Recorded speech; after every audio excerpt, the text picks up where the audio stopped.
भाई ये सीपीसी भाई आपका लेक्चर ही कुछ चलेगा। लिखवाया 1-2 दिन बाद अभी जाएगा। ये तो पूरा हो गया जितना पढ़ा गया था। ये देखा जाए आपका सीपीसी में जो धारा चल रही थी आपका 89 अभी आपका शुरू नहीं हुई थी। फिर एक बार बताया जाए तब उसको शुरू किया जाएगा। और एक आपका इसकी विशेषता पहले हम बता रहे थे। देखिए जहाँ तक 89 की बात है आपका 89 में आपका पहले हम कोरिलेट कर रहे थे। और 89 को जब भी पढ़िए आप सबसे पहले कोरिलेट करिएगा। फिर हम एक बार दोहरा दे रहे हैं और तब आपका और चीज़ें बताई जाए। देखिए आपका 89 पहली विशेषता 89 की ये रही कि यह धारा न्यायालय से बाहर सिविल प्रकृति के वादों को सुलह समझौते इत्यादि के माध्यम से निपटाने का प्रावधान करती है। अर्थात यह धारा ये प्रयास करती है कि मामला न्यायालय से बाहर निपट जाए ताकि कम खर्च लगे, शीघ्र न्याय मिले और आपका जल्दी से जल्दी फैसला आ जाए। अब सुलह समझौते को कहाँ कहाँ प्रश्रय दिया गया है आपका हर एक जगह कोरिलेट करके कल बताया गया था। फिर एक बार हम बता दें। एविडेंस में पूछे तो धारा 23 बताई गई थी। संविधान में पूछे तो अंतर्राष्ट्रीय विवाद है तो 51। और सुप्रीम कोर्ट भी सुलह समझौता करा सकता है अनुच्छेद 142। इसी को अगर सीआरपीसी में पूछे तो कंपाउंड ऑफेंस यानी कि समनीय अपराध सीआरपीसी की धारा बताई गई थी 320। और यूएनओ चार्टर में पूछे तो अध्याय 6 देखना है। और आपका संविदा अधिनियम में हम बताए थे कि संविदा अधिनियम की धारा 28 सुलह मध्यस्थम को मान्यता प्रदान करती है। अर्थात ए और बी ने यह करार किया हो कि जो भी विवाद पैदा हो चुके हैं या जो भविष्य में होंगे उनका निपटारा हम लोग न्यायालय से बाहर ही करा लेंगे आर्बिट्रेशन द्वारा। यानी कि माध्यस्थम द्वारा ये करार वैध होगा कि शून्य होगा। तो कल बताया गया था वैध होगा। और ये धारा 28 के 2 अपवादों में समाहित है। वैसे टोटल वर्तमान में 3 अपवाद हैं लेकिन 2 जो पहले अपवाद हैं वह किसके लिए हैं? माध्यस्थम के लिए। दोनों के लिए भाई जो विवाद करार के पहले उत्पन्न हो चुके हैं वे भी विवाद और जो विवाद करार करने के बाद उत्पन्न होंगे इन दोनों का निपटारा किसके माध्यम से हम लोग कराएंगे? आर्बिट्रेशन के माध्यम से। तो यह करार शून्य होगा कि वैध होगा? वैध होगा। एक और टेक्निकल क्वेश्चन बताया गया कि धारा 28 प्रतिस्थापित धारा है 1997 में। 96 में हुआ, 97 से लागू हुआ। तो ये प्रतिस्थापित की गई है और पूछा गया था बिहार जे में भी और यूपी जे में भी। इसके बाद एजेस का एक क्वेश्चन हम बताए थे। वह क्वेश्चन आपका ये बताए थे कि अगर 2 पक्षकार हैं आपस में करार करते हैं कि अगर विवाद उत्पन्न होगा तो इसी न्यायालय में मुकदमा दायर होगा। इसका मतलब कि 2 या 2 से अधिक न्यायालयों को अधिकारता है और पक्षकार कहते हैं कि जब विवाद होगा तो हम लोग इस न्यायालय में मुकदमा करेंगे। तो ऐसी दशा में क्या ये करार वैध होगा कि शून्य होगा? तो आपको बताया गया था कि ये करार क्या होगा? वैध। क्यों वैध होगा? क्योंकि इसमें न्यायालय की अधिकारिता को काटा नहीं गया है, बल्कि दो विकल्पों में से एक विकल्प को क्या कर लिया गया, यानी कि आप दो न्यायालयों में जाने का विकल्प है, आप एक विकल्प को चुन लेते हैं। इससे न्यायालय के जुडिक्शन पर विपरीत प्रभाव नहीं पड़ता। ये एक्सजेस में आया था। अब 89 की और दो चार विशेषताएं हैं, उसके बाद 89 शुरू किया जाए और कुछ कानूनों को भी कवर करना पड़ेगा। अगली विशेषता 89 की है कि यह धारा आपका प्रतिस्थापित है, पुनर्परिभाषित है या पुनर्व्याख्यित है। प्रतिस्थापित का मतलब ये हुआ कि एक मैं उदाहरण बताता हूँ शराब की बोतल का, कि बोतल वहीं रहती है, पूरी शराब गिरा दी गई और नई शराब भर दी गई। तो प्रतिस्थापित का मतलब कि धारा चेंज नहीं होती, लेकिन धारा के अंदर जो भी बातें लिखी हैं वह नए सिरे से लिख दी जाती हैं। तब कहा जाता है कि ये पूरी धारा क्या है, प्रतिस्थापित। फिर एक बार इस उदाहरण को नए लोग समझिए भाई। बोतल वही है, शराब बदल दी गई, यानी कि शराब को प्रतिस्थापित कर दिया गया। अब बोतल क्या है, वही। तो धारा 89 ही रहेगी, लेकिन धारा के एकाएक शब्दों को चेंज करके और नए सिरे से क्या किया जाएगा, लिखा जाएगा। तो एक क्वेश्चन प्रतिस्थापित से बनता है, और वह या तो एविडेंस में बन जाए, या आईपीसी में, या कॉन्ट्रैक्ट में, या सीपीसी में। तो पिछली बार जो झारखंड और बिहार ने बनाया, आपका सन बना दिया।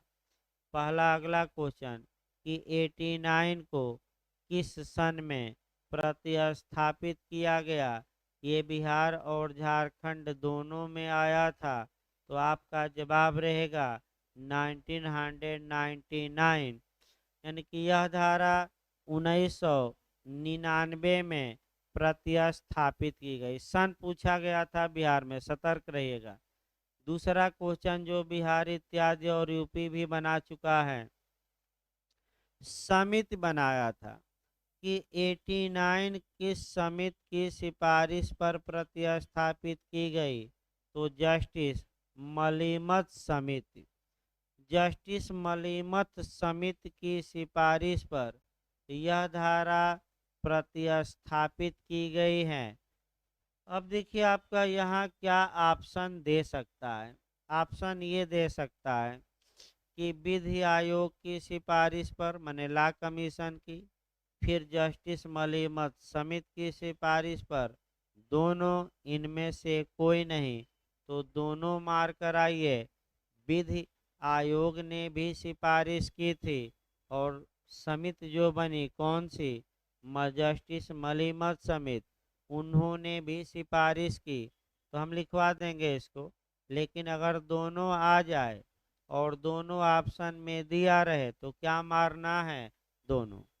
वैसे अब तक की ऑप्शन बना नहीं है, केवल यूपीजे में मलीमत समिति पूछी है कि किस समिति की सिफारिश पर ये धारा प्रतिस्थापित की गई। तो मलीमत समिति। अगला क्वेश्चन आ जाए जो एचजेएस में बना था इसके पहले, कि धारा 89 को किस वाद में संवैधानिकता की चुनौती दी गई थी, वैलिडिटी को चैलेंज किया गया था, या ये धारा कॉन्स्टिट्यूशनल है कि नहीं, संविधान का या मूल अधिकारों का उल्लंघन करती है कि नहीं। एक ही केस है leading, Salem Salem advocates on record versus union of India 2003 में निर्णय आया था, और इस केस में 89 को कॉन्स्टिट्यूशनल माना गया, यानी कि वैध माना गया, संवैधानिक माना गया। अब केस को निपटा दिया जाए यहीं। इस केस में न्यायालय ने कुछ वाक्य कहा, हो सकता है अंदर जाए तो वही वाक्य पूछ ले कि धारा 89 पहला ये कि संवैधानिक है, ये संविधान का उल्लंघन नहीं करती। तो उच्चतम न्यायालय ने ये कहा सेलम एडवोकेट्स ऑन रिकॉर्ड के मामले में कि भारत एक बड़ा देश है, इसमें जनसंख्या ज़्यादा है, जनसंख्या के आधार पर जजों की संख्या काफ़ी कम है, काफ़ी कम है। इसलिए यह आवश्यक हो जाता है कि जहाँ तक संभव हो विवादों का निपटारा कहाँ कर लिया जाए, न्यायालय से बाहर। इसमें खर्चा भी कम लगेगा, शीघ्र न्याय भी मिलेगी, पक्षकारों को सुविधा भी होगी। अतः न्याय हित में यह धारा अप्लाई करना चाहिए और न्यायालयों को प्रत्येक सिविल मुकदमे में ये देखना चाहिए कि क्या समझौता के कुछ तत्व हैं। अगर हैं तो न्यायालय को स्वयं प्रयास करके क्या कराना चाहिए, समझौता, ताकि न्यायालयों पर जो ये मुकदमे का बोझ है वह बोझ क्या रहे, हल्का रहे, भारी न हो।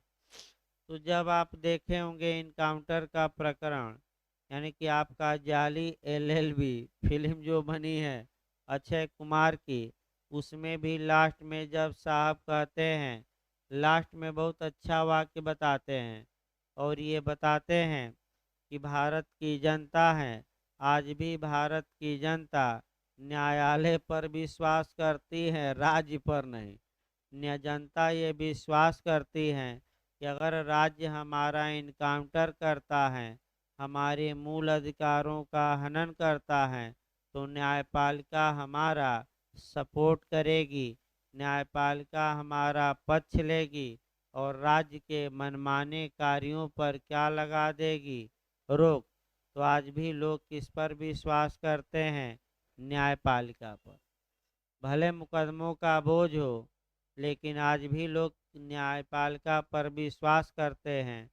तो फिर एक बार वही वाक्य जो था आपका बताया गया, केस याद रखिएगा कौन सा केस है, सेलम एडवोकेट ऑन रिकॉर्ड। ये पिछली बार आपका एचजेएस में भी बना था, झारखंड में भी जे में बना है, दोनों जगह। ये बिहार में सन पूछा था, किस सन में प्रतिस्थापित की गई, तो कहाँ कहाँ कैसा मॉडल बना है वो अभी मैं बता रहा हूँ। अब आइए बेयर एक्ट शुरू किया जाए। अब तक तो आपका पंचौरा हो रहा था, यानी कि जो पंचौरा कहा जाता है। अब बेयर एक्ट की भाषा देखिए, अब सीपीसी में आ जाए।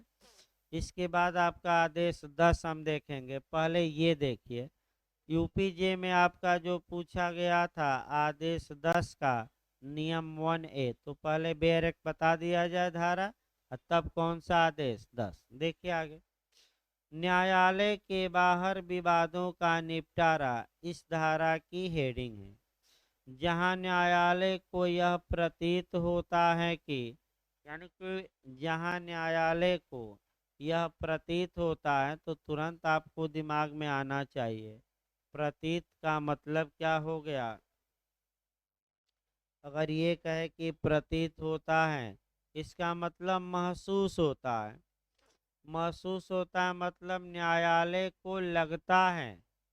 तो भाई, जैसे कि लगता है का मतलब ये नहीं कि आपका लगता है मतलब कि उसे कह सकते हैं प्राइमा फेसाई, ये मालूम चलता है, या वो अपना दृष्टिकोण अपनाता है, कह सकते हैं। जैसे कि आपका प्रतीत होता है शब्द आपका कई जगह आएगा, प्रतीत होता है मतलब इंडिकेशन मिलता है, ये भी आप कह सकते हैं। तो जहां न्यायालय को यह प्रतीत होता है कि किसी निपटारे के तत्व विद्यमान हैं जो पक्षकारों को स्वीकार्य हो, वहां न्यायालय निपटारे के निबंधनों को विनिर्मित करेगा और उन्हें पक्षकारों को उनके संपरीक्षा के लिए देगा, और पक्षकारों का संपरीक्षा प्राप्त करने के बाद न्यायालय संभव निपटारे के लिए निबंधनों को पुनः विनिर्मित करेगा और उसे, यानी कि इसका मतलब कि न्यायालय में कोई मुकदमा चल रहा है, न्यायालय को लगता है कि ये मुकदमा तो न्यायालय से बाहर सुलह समझौता इत्यादि द्वारा ही निपट सकता है, तो एक कॉपी बनाकर दोनों पक्षकारों को दे देगा लिख पढ़कर कि तुम लोगों में ये विवाद हैं, अगर तुम लोग रजामंद हो जाओ तो इस विवाद को हम किसको सौंप दे, आपका न्यायालय से बाहर सौंप सकते हैं और तुम लोग जल्दी न्याय मिलेगा, कहाँ फैसला करा लो, न्यायालय से बाहर। तो न्यायालय से बाहर के लिए आपका 4 तरीके दिए गए हैं और चारों तरीकों में आपका कह सकते हैं कि कौन सा कानून लागू होगा, ये बताया गया है। देखिए आपका पहला तरीका क्या है, माध्यस्थम या आर्बिट्रेशन। अब माध्यस्थम होता क्या है, पहले तो ये जानिए माध्यस्थम कैसे निर्मित होता है, और अगर माध्यस्थम के द्वारा आपका विवाद का निपटारा किया जाता है तो क्लाज 2 का खंड ए बताता है कि ऐसी दशा में अब सीपीसी लागू नहीं होगी, बल्कि माध्यस्थम एवं सुलह अधिनियम 1996 के प्रावधान लागू होंगे। तो माध्यस्थम होता क्या है, यह कैसे निर्णय देता है, अब डिटेल में समझिए। बिहार में एक क्वेश्चन लगभग सेट रहता है इस पर बनने का, ध्यान से समझने का प्रयास करिए। आर्बिट्रेशन होता क्या है, मान लीजिए ए एक व्यक्ति हो गया, एक बी हो गया और न्यायालय में इनके बीच विवाद चल रहा है। न्यायालय को लगता है कि ये विवाद तो न्यायालय से बाहर भी क्या हो सकता है, निपट सकता है।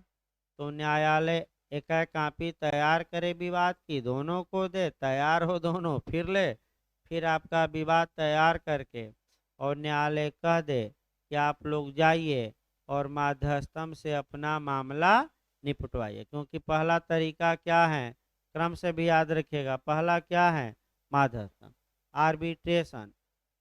तो ए भी हो गए। तो माध्यस्थम कैसे बनता है, जो माध्यस्थम एक संस्था है, निकाय है, और इसमें माध्यस्थों की नियुक्ति की जाती है। तो पहला नियम ये जानिए कि जो माध्यस्थों की नियुक्ति की जाती है वह विषम न हो, नहीं सम न होकर विषम होनी चाहिए। यानी कि आपका पहला नियम सम होगा कि विषम की, दोनों, तो सम नहीं बल्कि क्या, विषम। अब देखिए ए ने अपनी ओर से सी को मध्यस्थम नियुक्त किया और बी ने अपनी ओर से किसको किया, डी को। ए चाहे तो दो दो कर ले, तीन तीन कर ले, चार चार कर ले। ए अपनी ओर से 3 व्यक्ति को नियुक्त किया तो बी भी कितना करेगा, 3। ए अपनी ओर से 2 नियुक्त किया तो बी कितना करेगा, 2।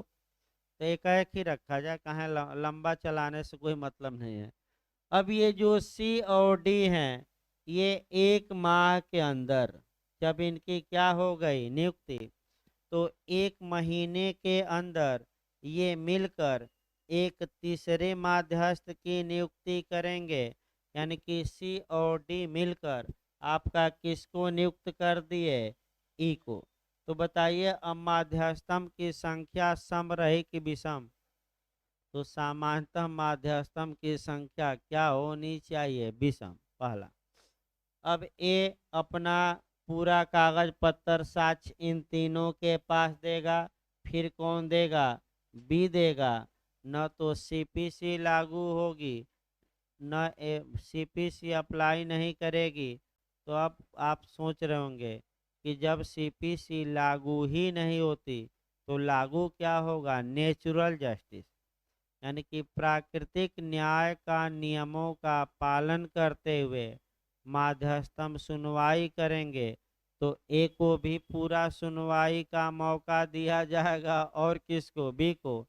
ए और बी दोनों, इन तीनों लोगों के पास अपना अपना कागज पत्तर और साक्षी साक्ष्य क्या करेंगे, पेश।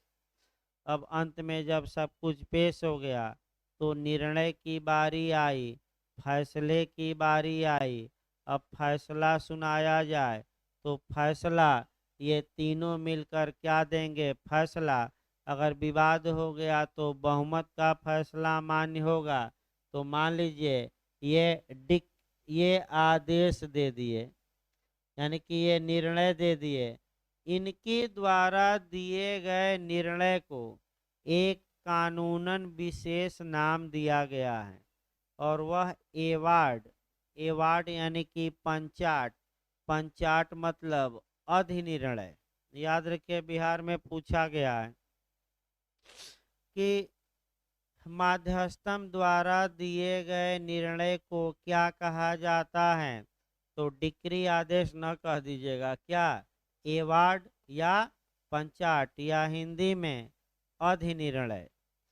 अब ये अधिनिर्णय पर साइन करेंगे आपका तीनों लोग, और जब अधिनिर्णय या एवार्ड दे दिया गया तो उसको लागू कैसे कराया जाएगा, बिहार खूब पूछा गया आर्बिट्रेशन में। तो जिस प्रकार न्यायालय की डिक्री का निष्पादन कराया जाता है, सेम उसी प्रक्रिया द्वारा माध्यस्थम या आर्बिट्रेशन द्वारा दिए गए एवार्ड को भी क्या कराया जाएगा, प्रवर्तन। फिर एक बार याद रखिए, बिहार कई बार रिपीट किया है।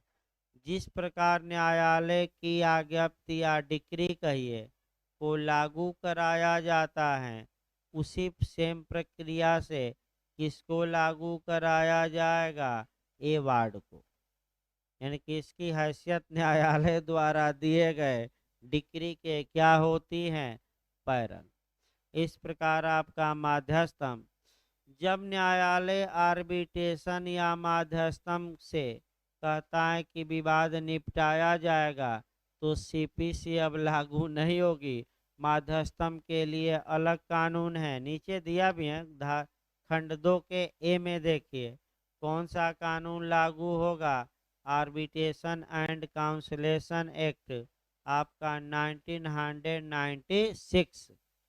और अब ये पहला प्रावधान रहा। किसी को समस्या हो तो बताएं, क्योंकि डिटेल में हम माध्यस्थम अधिनियम नहीं बता सकते। बात नहीं, इसके लिए आपका उपाय ये है कि अगर एवार्ड दिया गया है माध्यस्थम द्वारा तो इस एवार्ड को सेटिस्फाइड कराने के लिए आप रिवीजन करवा सकते हैं, पुनरीक्षण करवा सकते हैं। बताइए।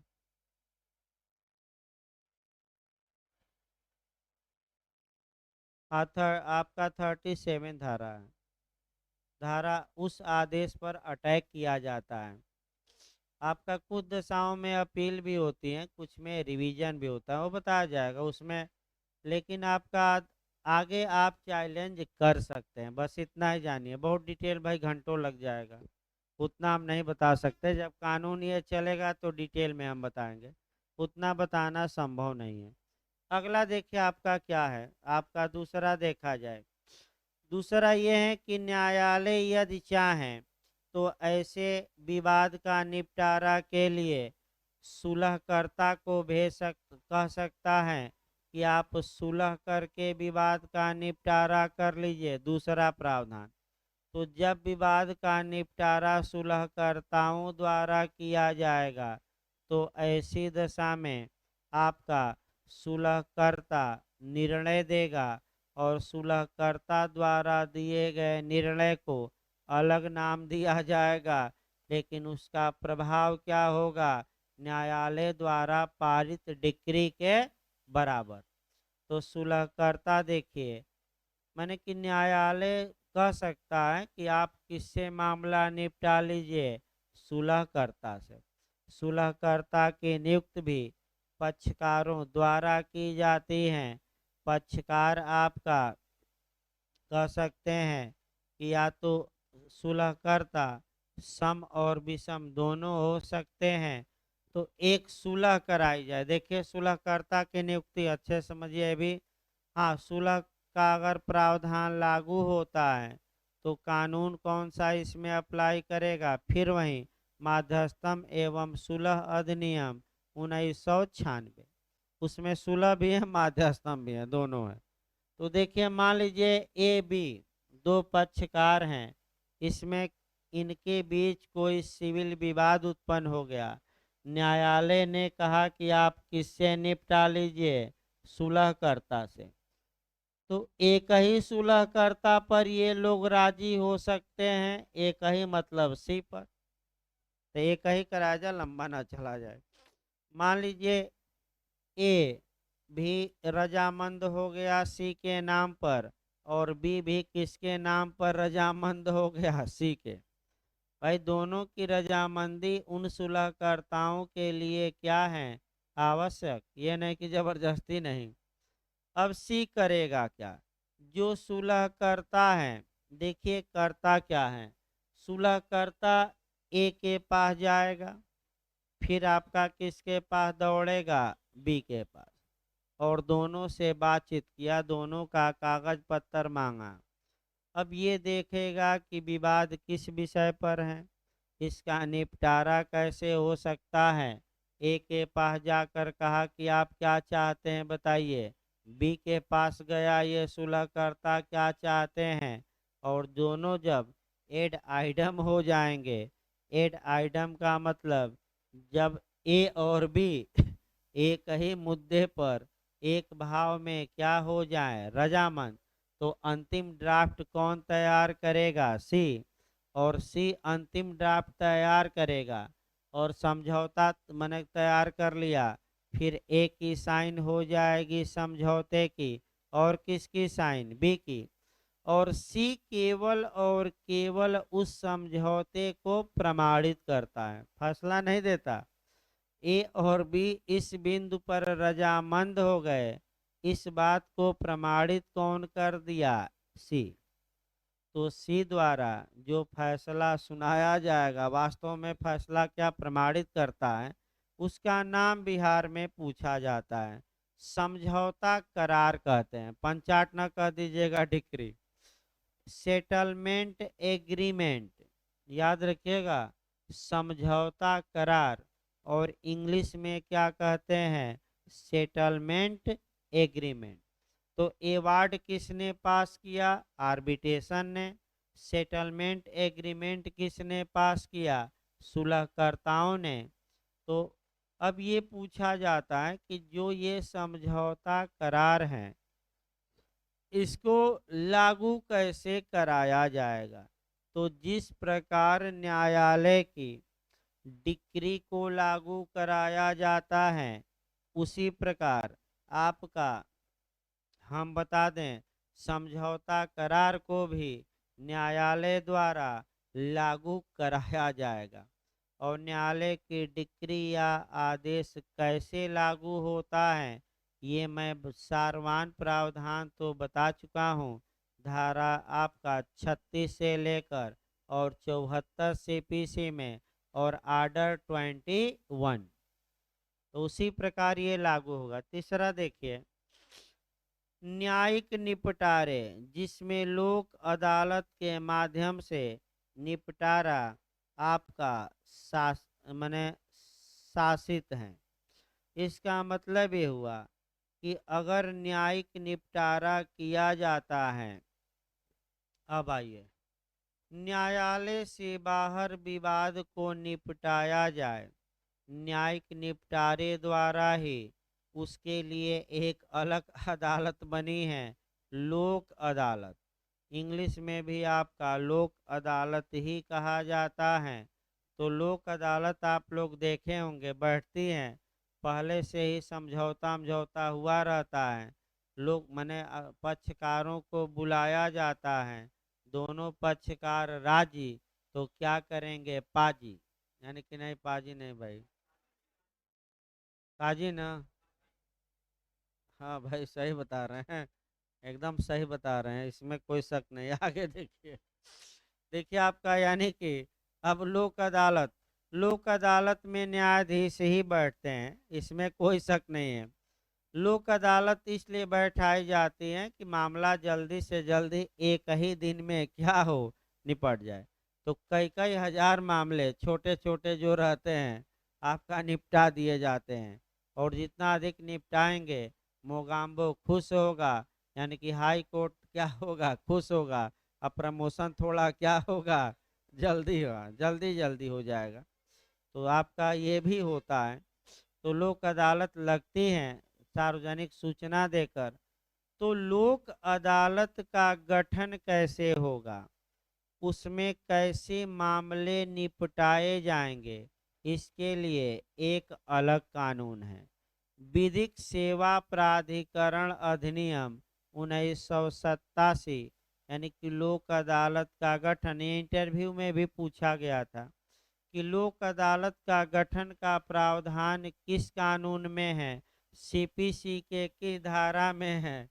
भरमाने वाला क्वेश्चन। तो इनमें से कोई नहीं मारना है। तो आखिर कहाँ है, तो आपका कानून लिखा है किताब में और बेरक में तो लिखा ही है। कौन सा कानून है? विधिक सेवा प्राधिकरण अधिनियम 1987। एक क्वेश्चन और बनता है, फ्री लीगल एड, निःशुल्क विधिक सहायता कहाँ है? तो इसी कानून में है, विधिक सेवा प्राधिकरण अधिनियम 1987। चौथा आपका उपाय है मध्यस्थता, मीडिएटर। मध्यस्थम नहीं, याद रखिए हम अगला क्या है, मध्यस्थता। तो मध्यस्थम और मध्यस्थता में अंतर है। मध्यस्थम की नियुक्ति हम बताए हैं कैसे होता है, वह एवार्ड पारित करता है, वह कानूनन वैध होता है। लेकिन जो ये मीडिएटर होता है ये कानूनी दायरे में नहीं रहता। तो अब बताइए, अगर मीडिएटर समझौता कराता है तो ऐसी दशा में किस प्रक्रिया का पालन करेगा? तो ऐसी दशा में आपका ऐसी दशा में आपका नेचुरल जस्टिस न्याय साम्य शुद्ध अंतःकरण की प्रक्रिया का पालन करे और समझौता कराए। तो मीडिएटर या आपका जो मध्यस्थ होते हैं वे कैसे काम करते हैं, ये पहले देखिए।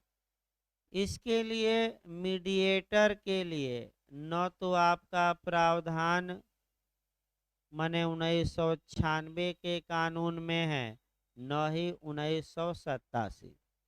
जो मीडिएटर होता है एक ऐसा व्यक्ति होता है जो पक्षकारों से अनुरोध करता है कि आप लोग समझौता कर लीजिए। ये पक्षकारों द्वारा नियुक्त नहीं किया जाता, ये स्वतः सुमोटो से ये चाहता है कि इस विवाद का पक्षकार आपस में क्या कर लें, निपटारा। जैसे मैं कल उदाहरण बताया था कि श्री श्री रविशंकर जी ने बिना किसी के नियुक्त किए चारों तरफ घूम रहे थे, सबसे मिल रहे थे, ये देख रहे थे कि अगर विवाद हैं और लोग रजामंद हो जाएं तो हम आपस में इन्हें मिलाकर और इस विवाद का निपटारा करवा दें। लेकिन किसी ने नियुक्त उन्हें नहीं किया। मैं फिर बता दूं, नियुक्त कर देगा तब तो अलग हो जाएगा। तो यानी कि मीडिएटर वह व्यक्ति होता है जो समझौता कराना चाहता है लेकिन किसी पक्षकार द्वारा अपॉइंट नहीं होता। लेकिन मीडिएटर को भी मान्यता कानूनन दी गई है, तभी तो क्लास 4 में यानी कि चौथे पॉइंट में ये लिखा गया है कि मीडिएटर द्वारा भी मामले का क्या करवाया जा सकता है, निपटारा। एक उदाहरण भी आपको बताया था मैं कि आपका मैंने कह सकते हैं कि बेगाने की शादी में अब्दुल्ला भय दीवाने, यानी कि आपका विवाद अन्य किसी के भी बीच है, और स्वयं आप जाकर कह रहे हैं कि क्या कर लो, आपस में आप लोग समझौता कर लीजिए, समझौता कर लीजिए। आपको कोई बुलाया नहीं, लेकिन आप कह रहे हैं कि क्या कर लीजिए आपस में। इसको मीडिएटर कहते हैं। जैसे कि आपका, जैसे विवाह में, आपका विवाह में दलाली भी खाई जाती है। तमाम आपका पंडित वर्ग है, कोई नाराज ना हो भाई जो विवाह में क्या खा रहा है, दलाली, और चंगा होता जा रहा है। तो ऐसी दशा में मान लीजिए एक पंडित जी हैं, लड़के के पास गए, लड़की के पास गए, कहे कि आप लोग विवाह का समझौता कर लीजिए, समझौता कर लीजिए। कोई पूछ नहीं रहा, जबरदस्ती अपन ही क्या कर रहे हैं, जा रहे हैं। तो ये मीडिएटर का काम कर रहे हैं। और जैसे विवाह हुआ, उसके बाद मीडिएटर दलाली लेकर क्या होता है, फरार। और उसके बाद चाहे लातम जुतम करो, और चाहे आपका बेलना चौकी चलाओ, अब उससे मतलब रहता है कि नहीं, कोई मतलब नहीं है। और वैसे भी विवाह में दलाली की का जो करार है, वह अगेंस्ट पब्लिक पॉलिसी के विरुद्ध हैं। अगर लड़का पैसा नहीं दिया तो बाद में कानूनन वसूल नहीं सकते, क्योंकि ये करार अवैध है। और संविधान नियम की 21 धारा में 23 में। बस आर्डर बचा है 2-4 लाइन का, वो देखिए भाई। आर्डर 10 निकाल लीजिए। सीपीसी का आदेश 10 निकालिए, 2-3 नियम पढ़ना है, ज़्यादा नहीं इसमें। सीपीसी का आदेश 10 का आपका नियम 1A, ये पिछली बार आपका 2018 में यूपीजे में पूछा गया था कि आदेश 10 का नियम 1A, विवाद के समाधान की वैकल्पिक रीतियों में से एक को चुनने का न्यायालय का निर्देश। बस हेडिंग पूछी गई थी। तो ये किस आर्डर के किस रूल में है, तो आर्डर 10 के रूल 1A। बस हेडिंग पूछा गया था। अब देखिए, अब 4 तरीके आपने पढ़ लिया, फिर क्रम से याद रखिए। पहला मध्यस्थम या आर्बिट्रेशन, दूसरा सुलह, तीसरा लोक अदालत या अन्य न्यायिक निपटारा, और चौथा मीडिएटर यानी कि मीडिएशन यानी कि मध्यस्थता। अब जैसे अब न्यायालय को प्रतीत होता है कि विवाद का निपटारा न्यायालय से बाहर हो सकता है, तो न्यायालय पक्षकारों को ऑप्शन देगा कि 4 तरीके हैं, 4 में से जो तरीका आपको चुनना हो वह तरीका क्या कर लीजिए, चुन लीजिए। तो किस आर्डर के किस रूल में विकल्प न्यायालय देता है, तो आदेश 10 का नियम 1A। अगला देखिए आदेश 10 नियम 1B, सुलह मंच या प्राधिकारी के समक्ष उपसंजात हो गए लोग, यानी कि इसका मतलब कह सकते हैं कि या तो मध्यस्थम या सुलह या लोक अदालत या मीडिएटर के समक्ष ये हाजिर हो गए पक्षकार, तो हाजिर हो गए भाई, ठीक है आपका। और आदेश 10 नियम 1C, सुलह के प्रयत्नों की विफलता के परिणाम स्वरूप न्यायालय के समक्ष उपसंजात। तो 2 लाइन जानना है। अगर न्यायालय ने ये कहा कि भाई आप लोग सुलह समझौता इत्यादि कर लीजिए, पक्षकार गए मीडिएटर या सुलह करने लोक अदालत में या मध्यस्थम के पास, लेकिन वहाँ इनका विवाद नहीं निपट पाया, यानी कि रजामंदी या नहीं निपट पाया, तो जिस स्टेज पर न्यायालय में मुकदमा रोका गया था, अब पुनः उसी स्टेज से मुकदमा क्या होगा, आगे बढ़ेगा। यानी कि अगर न्यायालय से बाहर विवादों का निपटारा नहीं हो पाया, तो फिर न्यायालय में अब क्या चलेगा, मुकदमा। लेकिन एकदम शुरुआती दौर से नहीं, कहाँ से शुरू होगा, जहाँ से आपका मध्यस्थम के लिए मामला क्या किया गया था, सौंपा गया था, उतने समय के लिए न्यायिक कार्यवाही पर क्या लगा दी जाती है, रोक, ताकि न्यायालय से बाहर विवाद का क्या हो जाए। और सुप्रीम कोर्ट ने भी तो यही कहा कि भाई उत्तम ही है कि न्यायालय से बाहर क्या हो जाए विवाद का निपटारा। केस याद रखिएगा, सेलम, एडवोकेट ऑन रिकॉर्ड बनाम भारत संघ। एक और क्वेश्चन देखिए।